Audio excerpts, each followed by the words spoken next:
পাকিস্তানে champions trophy খেলতে যাবে না ভারত, এ নিয়ে জল কম ঘোলা হয়নি। শেষ পর্যন্ত গোধরা ভারতেরই জয় হয়েছে। হাইব্রিড মডেলের চ্যাম্পিয়ন্স ট্রফিতে পাকিস্তান স্বাগতিক হলেও ভারত সব ম্যাচ খেলবে সংযুক্ত আরব আমিরাতে। এবার আবার নতুন ঝামেলা তৈরি হয়েছে, আর সেই ঝামেলাও তৈরি করেছে ভারত। ভারতীয় সংবাদমাধ্যমের খবর সত্যি হলে নিজেদের চ্যাম্পিয়ন্স ট্রফির জার্সিতে স্বাগতিক পাকিস্তানের নাম লিখতে অস্বীকৃতি জানিয়েছে বিসিসিআই। আর এই খবর শোনার পর ক্ষেপে গেছে পাকিস্তান।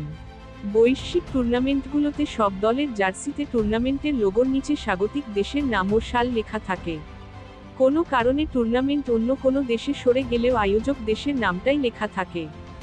2021 টি20 বিশ্বকাপ ভারত থেকে আরব আমিরাতে সরে গেলেও সব দল ভারত 2021 লেখা জার্সি পরেই খেলেছে। এবার ভারত আরব আমিরাতে ম্যাচ খেললেও আয়োজক তো পাকিস্তানি। ভারতের জার্সিতে পাকিস্তান নামে আপত্তির কথা প্রকাশিত হওয়ার পর ক্রিকেটে রাজনীতি মেশানোর অভিযোগ করেছে পিসিবি।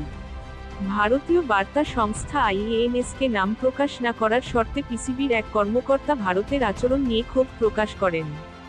ওই কর্মকর্তাকে উদ্ধৃত করে আইএনএস লিখেছে, বিসিসিআই ক্রিকেটে রাজনীতি নিয়ে এসেছে। খেলাটির জন্য এটি ভালো কিছু নয়। ওরা পাকিস্তান সফর করতে অস্বীকৃতি জানালো।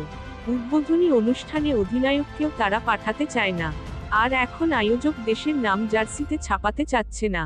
আমাদের বিশ্বাস, আইসিসি এটা হতে দেবে না ও পাকিস্তানের পাশে থাকবে।